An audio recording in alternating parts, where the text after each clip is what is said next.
Bây giờ như vậy ông pi xây cái đây slab rồi bỏ sạt tiền lái nên ná có slide slab đây nhìn nè ngay và bây giờ ông pi xây cái đây slab nên ná có slide này xây cái đây slab hay tạo slot năng xây cái đây slab នៅក្នុងសម័យពុទ្ធកាលរបស់យើងក៏មានភិក្ខុមួយអង្គលោកខ្លាញ់ស្លាប់មែនតើសំបីតែលឺមេឈើបាក់ឬក៏សម្រាប់ជើងនៃសត្វដើរឬក៏សម្រាប់ជើងនៃមនុស្សដើរក៏លោកតក់ស្លុតក៏លោកខ្លាចនៅសេចក្តីស្លាប់នឹងដែរដល់ថ្នាក់នៅក្នុងថ្ងៃមួយកំពុងតែធ្វើនៅឧបោសថហ្នឹងលោកភ្ញាក់ញាតិញោមគាត់ណាបាក់មេឈើប្រោះមកលោកភ្ញាក់ឲ្យផ្លាត់មាត់នឹងឲ្យទៅភិក្ខុទាំងឡាយប្រជុំគ្នាថាភិក្ខុមួយអង្គនេះតើមានហេតុមានបច្ច័យអ្វីទៅបានតក់ស្លុតនឹងសេចក្តីស្លាប់យ៉ាងដូចនេះ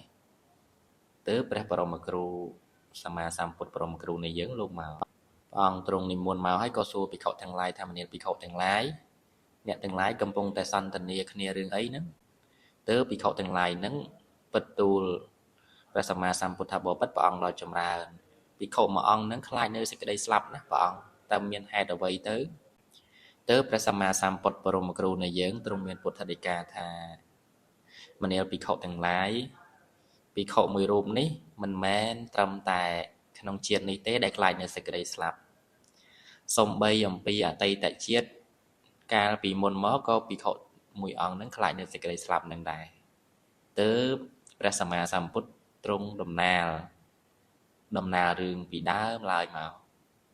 កាលពីដើមឡើយនោះមានជ្រូកមួយនៅក្នុងព្រៃហើយកើតមកបានកូនពីរមកក៏មានជីដូនចាស់ពីរនាក់ប្តីប្រពន្ធហ្នឹងក៏បានដើរមកហើយគ្រាន់តែឮសំឡេងនៃជីដូនទាំងពីរនឹងដើរមកមេជ្រូកនោះក៏រត់ទៅបាត់ទៅដោយតក់ស្លុតនៅសេចក្តីស្លាប់ហ្នឹងខ្ញុំក៏រត់ទៅបាត់ទៅបន្ទាប់មកយាយតានឹងក៏រើសយកកូនជ្រូកទាំងពីរហ្នឹងមកចិញ្ចឹមដោយមានឈ្មោះជ្រូកបងនោះឈ្មោះថាមហាតលឌីលៈហើយចំណែកជ្រូកប្អូនឈ្មោះថាចលលៈតលឌីលៈហ្នឹងជ្រូកមានពីរឈ្មោះពីរហ្នឹងហើយយាយតាទាំងពីរហ្នឹងស្រឡាញ់ដូចជាកូនអញ្ចឹងញោមស្រឡាញ់ជ្រូកទាំងពីរហ្នឹងដូចជាកូនអញ្ចឹងអ្នកណាមកទិញអ្នកណាមកសួររកក៏មិនលក់ឲ្យដែរដល់ថ្ងៃមួយប្រគំញោមប្រគំនឹងមហោស្រពនៅក្នុងថ្ងៃមួយមានពួកសវឹងហ្នឹងមួយក្រុមញោមគ្នា30នាក់ក្នុងថ្ងៃនោះកំពុងតែផឹកស៊ីសបាយអ៊ូអអើងកងទៅក៏អត់មានអាហារក្នុងការបរិភោគក្នុងការក្លែមនៅសុរាហ្នឹងក៏គិតគ្នាថានៅក្នុងភូមិរបស់យើងមានផ្ទះមួយដែលមានលោកយាយលោកតាពីរនាក់ហ្នឹងគាត់មានជ្រូកពីរក្បាលអញ្ចឹងយើងគួរតែគិតគ្នាទៅទិញដើម្បីកាប់យកមកបរិភោគយកមកក្លែមនៅសុរាហ្នឹងអញ្ចឹងពួកទាំង30នាក់ហ្នឹងក៏បានទៅហើយក៏បានសួរតាលោកយាយតើអាចលក់ជ្រូកមួយហ្នឹងឲ្យខ្ញុំមួយបានទេជ្រូកទាំងពីរហ្នឹងមួយណាក៏បានដែរខ្ញុំឲ្យបច្ច័យទៅដល់លោកយាយនោះប្រកែកថាខ្ញុំមិនលក់ទេជ្រូកទាំងពីរនេះប្រៀបដូចជាកូនរបស់ខ្ញុំអញ្ចឹងខ្ញុំចិញ្ចឹមវាដូចជាកូនអញ្ចឹងឈ្មោះនោះតថ្លៃរហូតអ្នកសូរាទាំង30នាក់អ្នកផឹកនៅសូរានោះតថ្លៃរហូតថាអង្វរលោកយាយលក់ឲ្យខ្ញុំមកលក់តែមួយក៏បានដែរហើយឲ្យតម្លៃប៉ុណ្ណាក៏ខ្ញុំដោយលោកយាយប្រកែកនៅដដែលពួកទាំង30នាក់ហ្នឹងក៏រៀបកលល្បិចដើម្បីឲ្យយាយហ្នឹងហូបនៅសូរាញញោមដែលហូបនៅសូរាដល់សវឹងជោគជាំហើយពួកឈ្មួញទាំងអស់ហ្នឹងក៏យកនៅប្រាក់ហ្នឹងជូនដល់លោកយាយដោយសួរថាលោកយាយអាចលក់ឲ្យខ្ញុំបានដែរឬទេជ្រូកតែមួយទេលោកយាយក៏ទទួលយកនៅកហបណៈប្រាក់ហ្នឹងទទួលហើយក៏ប្រាប់ទៅបរិសអ្នកផឹកស្រាទាំង30នាក់នឹងថាខ្ញុំលក់ឲ្យតែមួយទេចូលអ្នកយកអាជ្រូកប្អូនទៅចោះឈ្មោះវាចលលៈតលឌីលៈនឹងឈ្មោះជ្រូកហ្នឹងទៅពួកឈ្មោះទាំងអស់ហ្នឹងថាឲ្យខ្ញុំចាប់រួចមិនដេចបានទៅយាយហៅវាមកហៅជ្រូកប្អូនហ្នឹងមកទៅយាយហ្នឹងហៅហើយក៏ប្រាប់ថាខ្ញុំមិនមានចំណីក្នុងការដាក់ហៅវាមកនោះទេទៅឈ្មោះហ្នឹងចំណាយប្រាក់ទៀតដើម្បីចាប់យកជ្រូកហ្នឹងខ្ញុំហ្នឹងហើយចាប់យកជ្រូកហ្នឹង រហូតដល់ពេលចាប់ហើយក៏យាយនឹងយកចំណីយកបន្លែមកលាយជាមួយនឹងកន្ទក់ជាមួយនឹងបាយដាក់មកច្បល់នៅក្នុងឆ្នាំងដែលជ្រូកហូបរាល់ថ្ងៃហ្នឹងទើបយាយគាត់ហៅមកថាមនាលកូនចុនលាក់តលឌីលាក់ចូលកូនមកហូបនៅចំណីអាហារដែលម្ដាយដាក់ឲ្យកូនចោះកូននៅទីណាទើបជ្រូកបងគាត់ឆ្ងល់មហាតលឌីលាក់ហ្នឹងឆ្ងល់ថាជារាល់ដងម្ដាយតែងតែហៅខ្លួននឹងមុនប្អូនហេតុអ្វីថ្ងៃនេះជាការចម្លែកម្លេះមានហេតុអាសន្នអ្វីទៅទើបម្ដាយនឹងហៅប្អូនមុនគាត់នឹងឯមុនជ្រូកបងនឹងដល់ហេតុដូច្នេះហើយទើបមហាតលឌីលាក់នឹងប្រាប់ប្អូនថាមនាលប្អូនចូលប្អូនទៅចោះតើមានហេតុភេទអ្វីបានជាអ្នកម្ដាយហៅប្អូនទៅក៏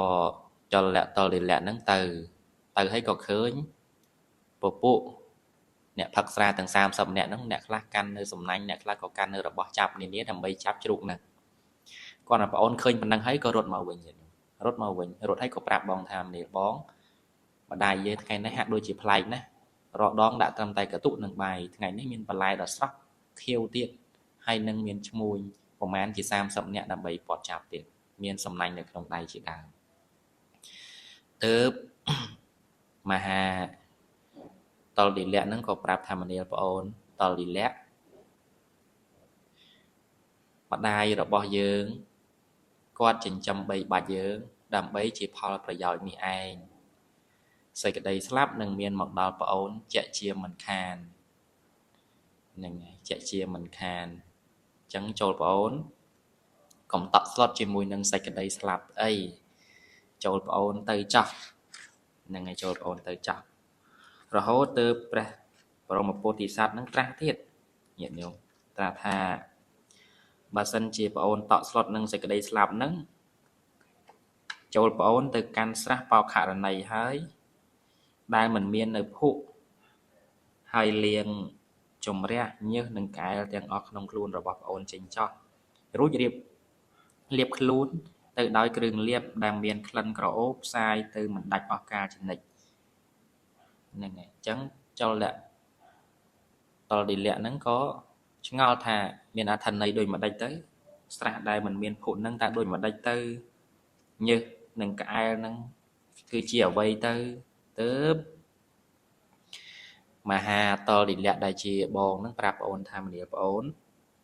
ធរទុកដូចជាស្រះដែលមិនមានភក់ចំណែកហៅថាញើសក្អែលហ្នឹង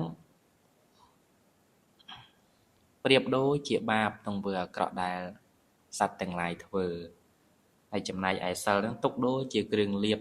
ថ្មីដែលមានក្លិនគ្រឿងលាបដ៏ថ្មីហើយក្រអូបផ្សាយទៅអស់កាលដ៏យូរ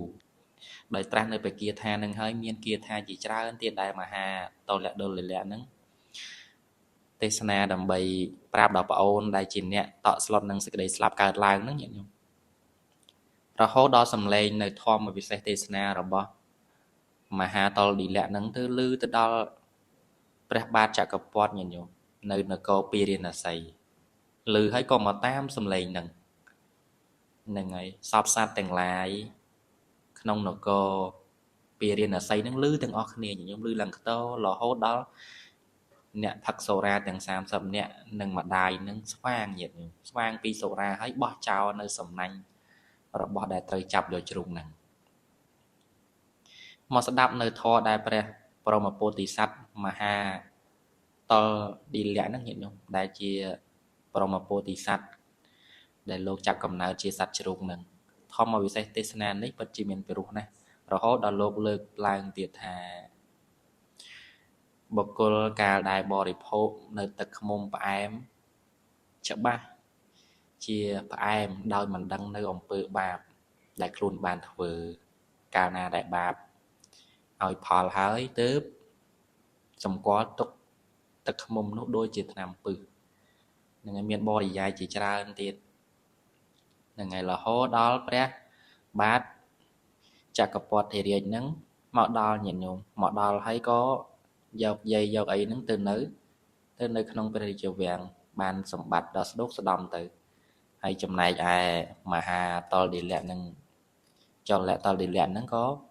ចូលព្រះរាជវាំងព្រះបាទចក្រពត្តិហ្នឹងយកធ្វើជាព្រះរាជបុត្រជាកូនញាតិញោមហើយសម្ដែងធម្មវិសេសទេសនារាល់ថ្ងៃឲ្យសិលទៅដល់បរិវារបរិស័ទនៅក្នុងក្រុងពារាណសីហ្នឹងរហូតដល់ចងក្រងទុកជាគម្ពីរទៀតក្រន្តទេសនាប៉ុណ្ណឹងចប់ញាតិញោមព្រះដ៏មានព្រះភិក្ខទេសនាចប់ប្រាប់ទៅដល់ភិក្ខុក៏ដូចជាភិក្ខុដ៏សាច់ស្លាប់នោះហើយភិក្ខុដែលខ្លាចស្លាប់ហ្នឹងក៏សម្រេចបាននៅសោតាបត្តិផលទៅញាតិញោមលែងតក់សុតលែងខ្លាចនៅសេចក្តីស្លាប់អញ្ចឹងសរុបមកថាមនុស្សម្នាក់កើតមកហើយតែងតែស្លាប់ទៅវិញជាធម្មតាអញ្ចឹងបើបានជាកើតមកអត្តភាពជាមនុស្សហើយគួរតែសន្សំនៅសេចក្តីល្អហ្នឹងឲ្យបានច្រើនធ្វើបុណ្យធ្វើទាន